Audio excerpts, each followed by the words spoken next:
शिवाय, शिव जी सदा सहाय। ओम नमः शिवाय, गुरु जी सदा सहाय। वायव्य संहिता के पूर्व खंड का अध्याय 35। भगवान शंकर का इंद्र रूप धारण करके उपमन्यु के भक्ति भाव की परीक्षा लेना, उन्हें क्षीर सागर आदि देकर बहुत से वर देना और अपना पुत्र मानकर पार्वती के हाथ में सौंपना। कृतार्थ हुए उपमन्यु का अपनी माता के स्थान पर लौटना। तदनंतर भगवान विष्णु के अनुरोध करने पर श्री शिव जी ने पहले इंद्र का रूप धारण करके उपमन्यु के पास जाने का विचार किया। फिर श्वेत ऐरावत पर आरूढ़ हो स्वयं देवराज इंद्र का शरीर ग्रहण करके भगवान सदाशिव देवता, असुर, सिद्ध तथा बड़े बड़े नागों के साथ उपमन्यु मुनि के तपोवन की ओर चले। उस समय वे ऐरावत दाई सूंड में चवर लेकर शची सहित दिव्य रूप वाले देवराज इंद्र को हवा कर रहा था और बाई सूंड में श्वेत छत्र लेकर उन पर लगाए चल रहा था। इंद्र का रूप धारण किए उमा सहित भगवान सदाशिव श्वेत छत्र से उसी तरह सुशोभित हो रहे थे जैसे उदित हुए पूर्ण चंद्रमंडल से मंदराचल शोभायमान होता है। इस तरह इंद्र के स्वरूप का आश्रय ले परमेश्वर शिव उपमन्यु के उस आश्रम पर अपने उस भक्त पर अनुग्रह करने के लिए जा पहुंचे। इंद्र रूपधारी परमेश्वर शिव को आया देख मुनियों में श्रेष्ठ उपमन्यु मुनि ने मस्तक झुकाकर प्रणाम किया और इस प्रकार कहा, देवेश्वर, जगन्नाथ भगवान, देव शिरोमणि, आप स्वयं यहाँ पधारे हैं, इससे मेरा यह आश्रम पवित्र हो गया। इंद्र रूपधारी शिव बोले, उत्तम व्रत का पालन करने वाले धौम्य के बड़े भैया महामुनि उपमन्यु, मैं तुम्हारी इस तपस्या से बहुत संतुष्ट हूँ। तुम वर मांगो, मैं तुम्हें संपूर्ण अभिष्ट वस्तुएं प्रदान करूंगा। वायु देवता कहते हैं, उन इंद्रदेव के ऐसा कहने पर उस समय मुनिवर उपमन्यु ने हाथ जोड़कर कहा, भगवान, मैं भगवान शिव की भक्ति मांगता हूँ। यह सुनकर इंद्र ने कहा, क्या तुम नहीं जानते मैं समस्त देवताओं का पालक और तीनों लोकों का अधिपति इंद्र हूँ। सब देवता मुझे नमस्कार करते हैं। ब्रह्म ऋषि, मेरे भक्त हो जाओ, सदा मेरी ही पूजा करो, तुम्हारा कल्याण हो, मैं तुम्हें सब कुछ दूंगा। निर्गुण रुद्र को त्याग दो। उस निर्गुण रुद्र से तुम्हारा कौन सा कार्य सिद्ध होगा जो देवताओं की पंक्ति से बाहर होकर पिशाच भाव को प्राप्त हो गया है। वायु देवता कहते हैं, सुनकर पंचाक्षर मंत्र का जप करते हुए वे मुनि उपमन्यु इंद्र को अपने धर्म में विघ्न डालने के लिए आया हुआ जानकर बोले। उपमन्यु ने कहा, यद्यपि तुम भगवान शिव की निंदा में तत्पर हो, तथापि इसी प्रसंग में परमात्मा महादेव जी की निर्गुणता बताकर तुमने स्वयं ही उनका संपूर्ण महत्व स्पष्ट रूप से कह दिया। नहीं जानते कि भगवान रुद्र संपूर्ण देवेश्वरों के भी ईश्वर हैं, ब्रह्मा, विष्णु और महेश के भी जनक हैं तथा प्रकृति से परे हैं। ब्रह्मवादी लोग उन्हीं को सत, असत, व्यक्त, अव्यक्त तथा नित्य, एक और अनेक कहते हैं। अतः मैं उन्हीं से वर मांगूंगा जो युक्तवाद से परे तथा सांख्य और योग के सारभूत अर्थ का ज्ञान प्रदान करने वाले हैं। तत्वज्ञानी पुरुष उत्कृष्ट जानकर जिनकी उपासना करते हैं, उन भगवान शिव से ही मैं वर मांगूंगा। देवाधम दूत के लिए जो मेरी इच्छा है वह यूं ही रह जाए, परंतु शिव शास्त्र के द्वारा तुम्हारा वध करके मैं अपने शरीर को त्याग दूंगा। वायु देवता कहते हैं, ऐसा कहकर स्वयं मर जाने का निश्चय करके उपमन्यु दूत की भी इच्छा छोड़कर इंद्र का वध करने के लिए उद्यत हो गए। उस समय अघोरस से अभिमंत्रित घोर को लेकर मुनि ने इंद्र के उद्देश्य से छोड़ दिया और बड़े जोर से सिंहनाद किया। फिर शंभु के युगल चरणाविंदों का चिंतन करते हुए वे अपनी देह को मुक्त करने के लिए उदित हो गए और अगण्य धारणा धारण करके स्थित हुए।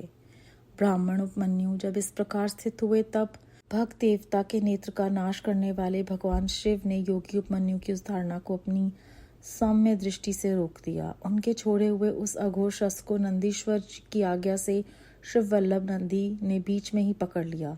तत्पश्चात परमेश्वर भगवान शिव ने अपने बालेंदु शेखर रूप को धारण कर लिया और ब्राह्मण उपमन्यु को उसे दिखाया। इतना ही नहीं, उस प्रभु ने उस मुनि को सहस्त्रों क्षीर सागर, सुधा सागर, दधी आदि के सागर, घृत के समुद्र, फल संबंधी रस के समुद्र तथा भक्ष्य भोज्य पदार्थों के समुद्र का दर्शन कराया और पुओं का पहाड़ खड़ा करके दिखा दिया। इसी तरह देवी पार्वती के साथ महादेव जी वहां वृक्ष पर आरूढ़ दिखाई दिए। वे अपने गणाध्यक्षों तथा त्रिशूल आदि दिव्य अस्त्रों से घिरे हुए थे। देवलोक में दुदुम्बियां बजने लगी, आकाश से फूलों की वर्षा होने लगी तथा विष्णु, ब्रह्मा और इंद्र आदि देवताओं से 10 दिशाएं आच्छादित हो गई। उस समय उपमन्यु आनंद सागर की लहरों से घिरे हुए थे। वे भक्ति विनम्र चित्त से पृथ्वी पर दंड की भांति पड़ गए। इसी समय वहां मुस्कुराते हुए भगवान शिव ने कहा, यहाँ आओ कहकर उन्हें बुलाया और उनका मस्तक सूंघकर अनेक वर दिए।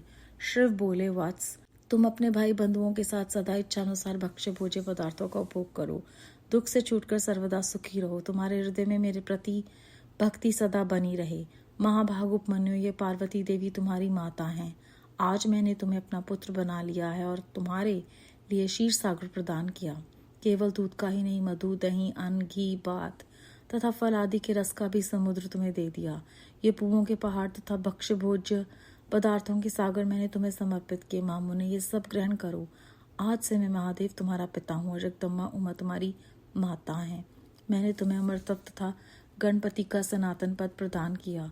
अब तुम्हारे मन में जो दूसरी अभिलाषाएं हों, उन सबको तुम बड़ी प्रसन्नता के साथ वर के रूप में मांगो। मैं संतुष्ट हूँ, इसीलिए वे सब दूंगा। इस विषय में कोई अन्यथा विचार नहीं करना चाहिए।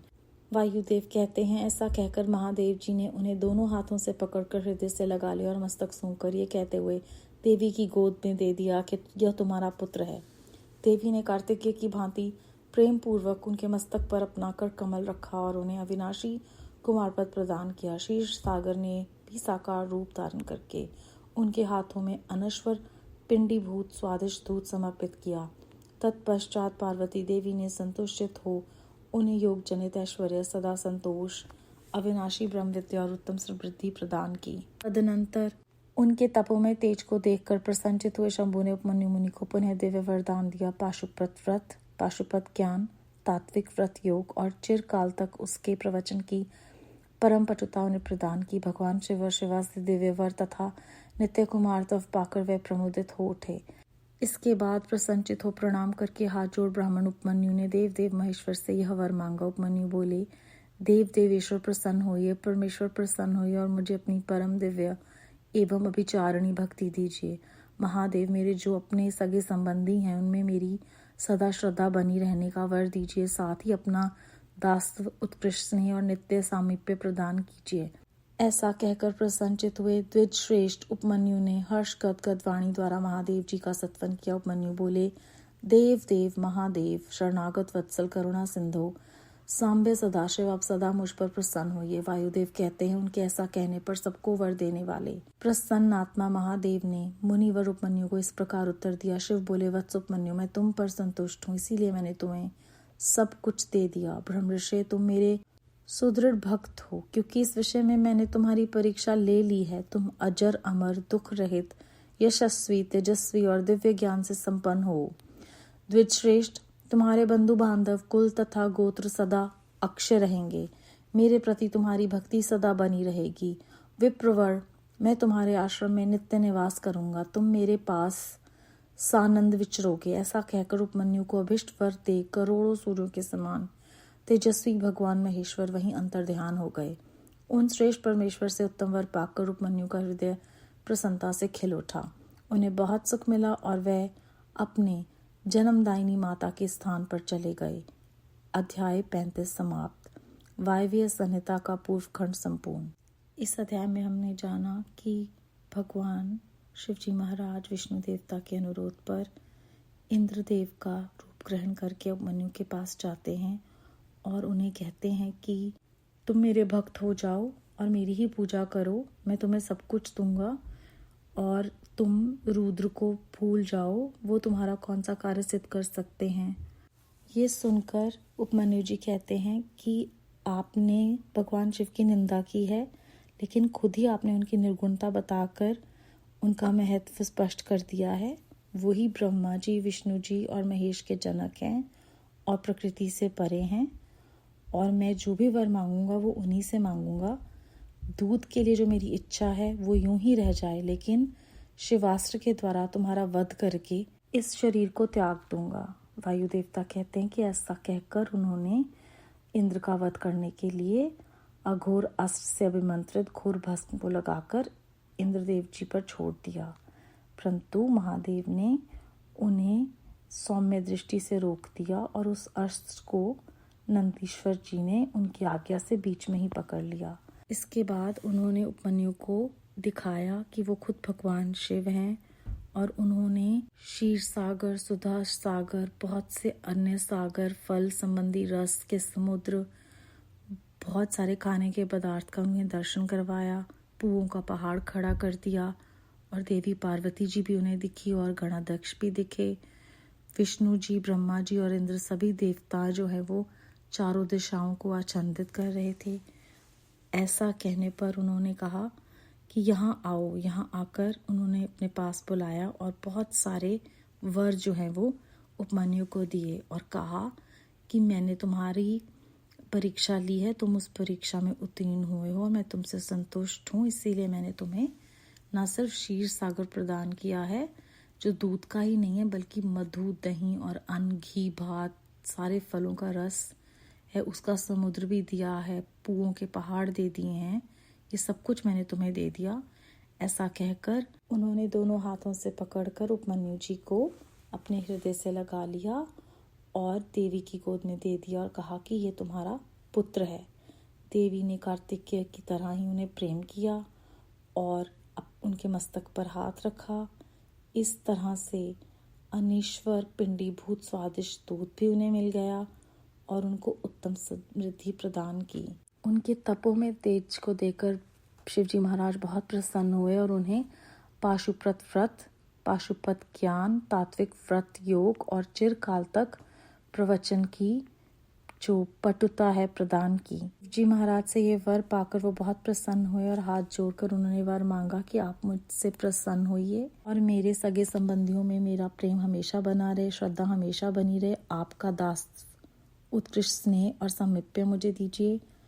तो महादेव जी ने उन्हें ये वरदान दे दिया और कहा कि अब मैं जान गया हूँ कि तुम मेरे सदृढ़ भक्त हो, तुम अजर अमर दुख रहित यशस्वी तेजस्वी और दिव्य ज्ञान से रहो, तुम्हारी भक्ति मुझ में हमेशा बनी रहेगी।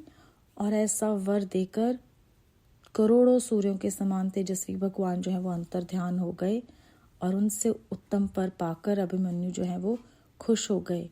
तो परमात्मा जो है वो परीक्षा लेते हैं और जब हम परीक्षा में उत्तीर्ण होते हैं तो हमें वो अपने बच्चों की तरह प्रेम करते हैं, जैसे उपमन्यु जी के इस वृतांत में हमें वो सिखा रहे हैं। बेअंत शुक्राना गुरु जी महाराज। ओम नमः शिवाय। शिव जी सदा सहाय। ओम नमः शिवाय। गुरु जी सदा सहाय।